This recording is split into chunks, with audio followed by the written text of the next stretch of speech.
শুভ বিকাল বন্ধুরা। এখন ঘড়িতে বাজে 4:10 আর আমার অবস্থা থেকে বুঝতেই পারছো অন্ধকার। অন্ধকারটা এই কারণে হয়েছে, আওয়াজটা নিশ্চয়ই শুনতে পাচ্ছ তোমরা। একটু বাইরের অবস্থাটা আমি একটু দেখাই। যেহেতু কাচের জানলা, এখান দিয়ে বোঝানো যাবে হয়তো কিছুটা। পুরো অন্ধকার হয়ে রয়েছে। আজ বহু প্রতীক্ষার পর ব্যাঙ্গালোরে এরকম বৃষ্টি হচ্ছে, আর বৃষ্টির মজা নিচ্ছি। আর বৃষ্টিটা এমনি সেমনি না, বেশ জোরে হচ্ছে, বেশ জোরে। আর যেহেতু আমি মানে আমার রুফটা অ্যাসবেস্টারের, তো এখানে না আওয়াজটা বেশ ভালো পরিষ্কারভাবে বোঝা যায়।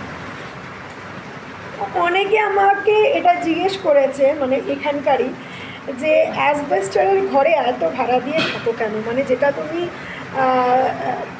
একটা ছাদওয়ালা ঘরে পেয়ে যাবে, সেটা তুমি অ্যাসবেস্টারের ঘরে থাকো কেন। অ্যাকচুয়ালি এই ঘরটা এত বড় বড়, মানে হল ঘরের স্পেস বড়, বেডরুমের স্পেস বড়, কিচেন বড়, আর ভীষণ ভীষণ মানে সবথেকে সাইডের একদম লাস্ট বিল্ডিং। তো তার আশেপাশে না আর কোনো বিল্ডিং নেই, মানে বাড়িঘর নেই যেখানে হাওয়া আটকাবে। প্রচুর খোলামেলা, যেটা আমার ভীষণ প্রিয়, যার জন্য এই অ্যাসবেস্টারের ঘরে আমি থাকি। আমি যা ভাড়া দিই, এই ভাড়াতে ফ্ল্যাট হয়ে যায় বা হয়তো একটা ভালো মানে ছাদওয়ালা ঘর হয়ে যায়। বাট এই পরিবেশটা আমার ভীষণ প্রিয়। আমরা এখনও রুম পাচ্ছি, বাট আমরা চাই না, আমি চাই না। আর আমি না চাইলে আমার পরিবারের কেউ চায় না, আমার মেয়েও চায় না।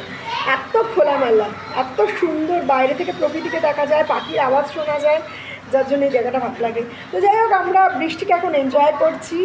জানি ওয়েস্ট বেঙ্গলে কাল থেকে বৃষ্টি হচ্ছে, আজকে আমরা এনজয়